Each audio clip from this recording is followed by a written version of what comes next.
Magandang gabi, Batangas.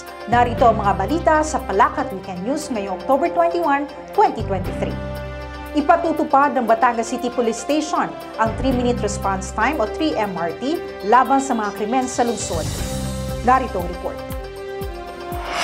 Ito ay ayon kay Acting BCPS Chief Diana Del Rosario sa isinagawang programa hinggil sa intensification of crime prevention strategies na ginanap sa Batangas City Sports Center noong October 11.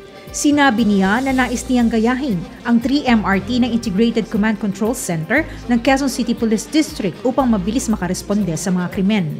Makakatulong aniya ito upang mapalakas ang crime prevention, partikular sa mga lugar na natukoy na crime-prone areas. Naging resource speaker si Police Brigadier General Nicolas Torre III, dating hepe ng QCPD, kung saan nagbigay siya ng overview tungkol sa 3MRT. Binigyang diin niya na ang mabilis na pagtugon ng PNP sa hinihinging tulong ng mga mamamayan ay mabisang paraan upang maibalik ang tiwala sa mga kapulisan.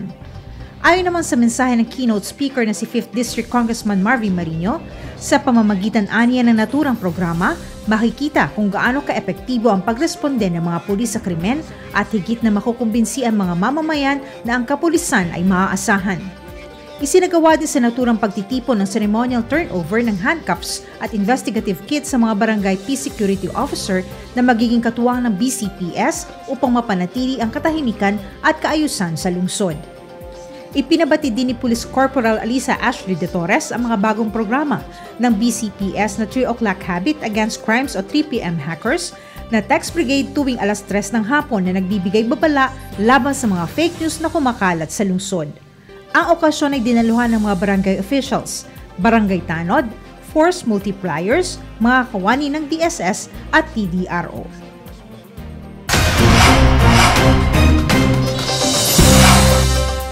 Honoring the Invaluable Legacy of Filipino Senior Citizens, ang tema ng pagdiriwang ng Elderly Week Filipino ngayong taon. Ang detalye ng ulat na ito mula kay Liza Perez de los Reyes.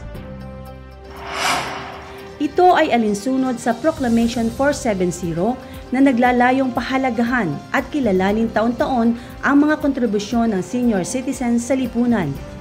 Kaugnay nito, isang programa ang isinagawa sa Batangas City Sports Center noong October 12 na dinaluhan ng mga miyembro ng senior citizens mula sa iba't ibang barangay sa lungsod. Ayon sa mensahe ni Mayor Beverly D. Macuja, mataas ang kanyang pagkilala at respeto sa mga senior citizens na inilaan ang panahon at kalakasan para sa pagtataguyod ng kanilang pamilya at mga mahal sa buhay. Highlight ng selebrasyon ang paggagawad ng parangal sa 4 na centenarians at 10 centenaries na itinuturing na yaman ng kasaysayan at kultura ng lungsod dahil nasaksihan nila ang mga pagbabagong naganap sa lungsod sa nakalipas na 100 taon. Ang pinakamatanda sa mga centenarians ay si Lorenzana de Guzman ng Barangay Kuta na 105 taong gulang. Sila ay ginawaran ng plaque of recognition at 20,000 pesos mula sa pamahalang lungsod at 100,000 naman mula sa Department of Social Welfare and Development. Binigyan naman ng Certificate of Recognition ang mga chapter president na nagsilbi sa loob ng 9 na taon. Naging pangunahing pandangal naman si retired military officer Lieutenant General Ricardo Rainier Cruz ng National Commission of Senior Citizens na nagpahayag ng paghanga kay Mayor D. Macuja dahil sa suporta nito sa mga nakatatanda hindi lamang sa pagbibigay proteksyon sa karapatan at pribilehiyo ng mga ito, gayon din sa kinakailangan nilang pag-alalay sa aspeto ng kalusugan. Kasama si Ivan Barsa, ito po si Liza Perez de los Reyes, reporting para sa Palakat Weekend News.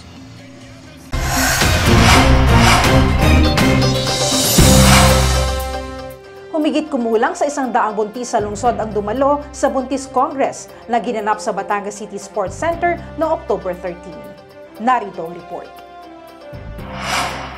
Ang programang ito ng City Health Office ay naglalayong magabayan ang mga kababaihan sa kanilang pagdadalang tao hanggang sa kanilang panganganak. Hangad din ito na pataasin ang tsansang mabuhay ng mga buntis upang mabawasan at maiwasan ang maternal death. Tinalakay sa Buntis Congress ang maternal roles at importance of prenatal check-up at postnatal care kung saan naging resource speaker si obstetrician gynecologist Dr. Nilo Alcureza. Nagbahagi siya ng mahahalagang impormasyon upang mapangalagaan ang kalusugan ng mga buntis at ang kanilang nutrisyon ng ina at sanggol bago, sa panahon at pagkatapos ng pagbubuntis. Binigyan din niya na responsibilidad ng ina na alagaan ang kanyang sarili upang magkaroon ng malusog na baby. Ipinaliwanag din niya ang kahalagahan ng prenatal check-up, prevention screening at paghahanda sa panganganak. Bukod sa mga lecture, sumailalim din ang mga participant sa dental check-up at complete blood count na isinagawa ng kawani ng CHO. Nagsilbing kinatawa ni Mayor Beverly Di Macuja si Vice Mayor Eliza Cruz. Hinikayat naman ni City Health Officer Dr. Rosana Barrion ang mga nanay na pangalagaan ang kanilang mga kalusugan upang matiyak ang ligtas na pagbubuntis. Bahagi ng pagtitipon ang Buntis Got Talent 2023 kung saan nagpasiklaban sa galing sa pagsayaw at pag-awit ang mga buntis mula sa iba't ibang barangay. Nagwagi sa unang pwesto si Marian Lastimosa ng Barangay Santa Clara, second place si Ami Escala ng Calicanto at ikatlong gantimpala ang nakuha ni Norhay Palman ng Barangay Wawa. Sila ay tumanggap ng cash prize at certificate bilang papremyo. Kasama si Ivan Barza, Liza Perez de los Reyes para sa Palakat Weekend News.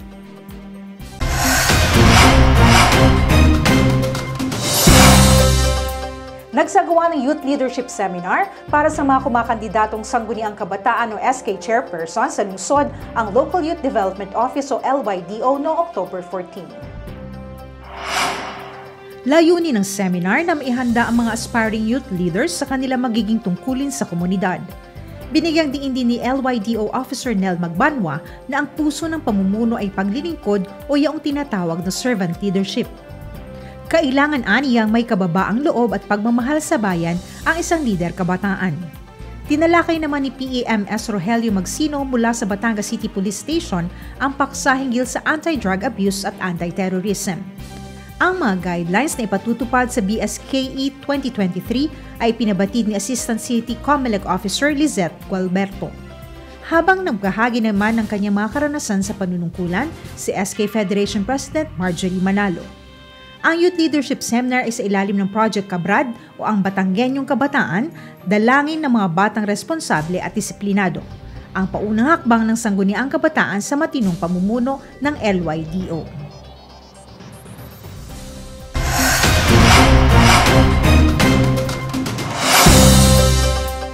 Magbabalik ang Palakat Weekend News makalipas ang ilang paalaala.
Ang Batanggenyo, disiplinado.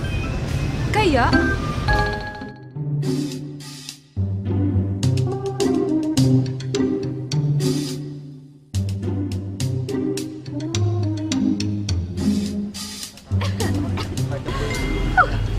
hoy mga kuya, bawal manigarilyo sa public places gaya nitong plaza, kalye at ibang public buildings. Bukod sa inyo, pwede rin pong magkasakit ang mga kalanghap nito. At alam niyo po ba na mahigpit na pinagbabawal ang paninigarilyo sa mga gantong lugar? Kapag nahuli kayo, may multa na, may parusa pa. Hoy! Gare doon sa tamang tapunan!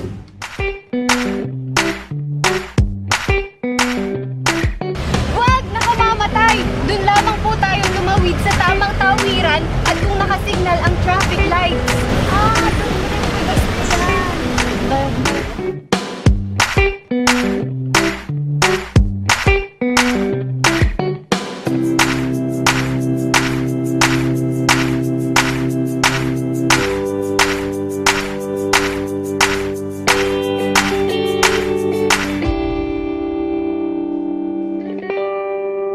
Kaya naman, dapat ang bawat mamamayan ay huwaran ng lungsod. Sinisika po natin na maisaayos ang lungsod ng Batangas, ang tuloy-tuloy na pag-unlad nito. Ang tanging hiling po namin ay palakihin ninyo ang inyong mga anak na may mabuting asal at disiplina. May malasakit sa kapwa at pagmamahal sa bayan. Patunayan po natin na eto Batanggenyo disiplinado. Kaya natin to dahil magkatuwang tayo.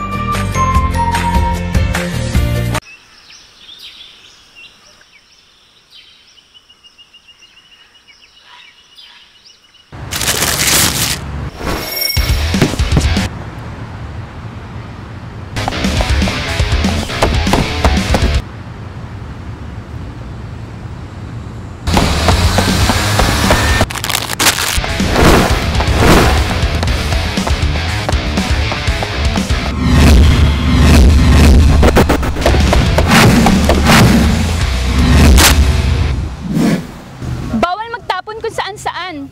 At higit sa lahat, bawal ang plastic sa Batangas City. May pag-asa kung tayo ay sama-sama. Ang pagbabago sa sarili at disiplina, ating simulan. Mahalin natin ang ating kalikasan upang kalamidad, huwag tayong balikan. Patuloy na kaunlaran, kayang-kaya. Basta't magkatuwang tayo.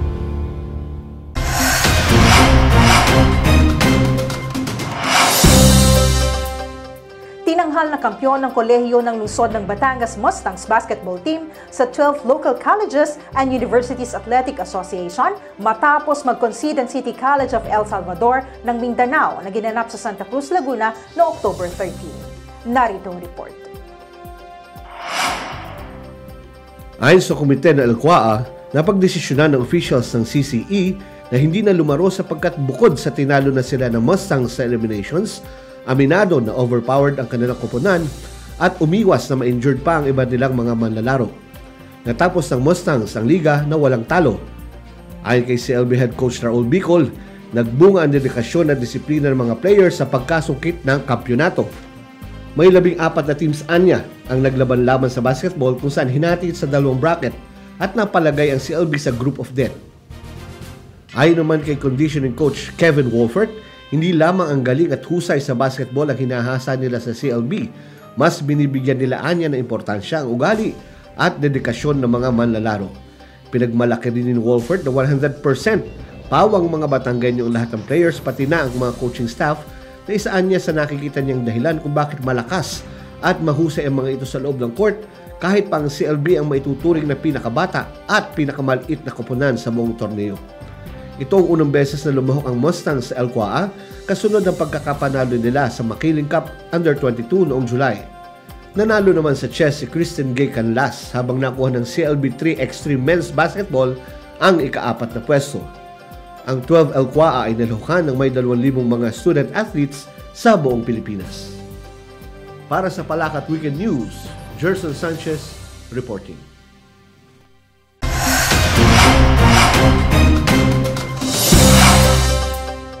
At yan ang kabuuan ng mga balitang tampok sa Palakat Weekend News ngayong gabi. Ako po si Rona Endaya Contreras. Magandang gabi at marami pong salamat sa inyong panonood.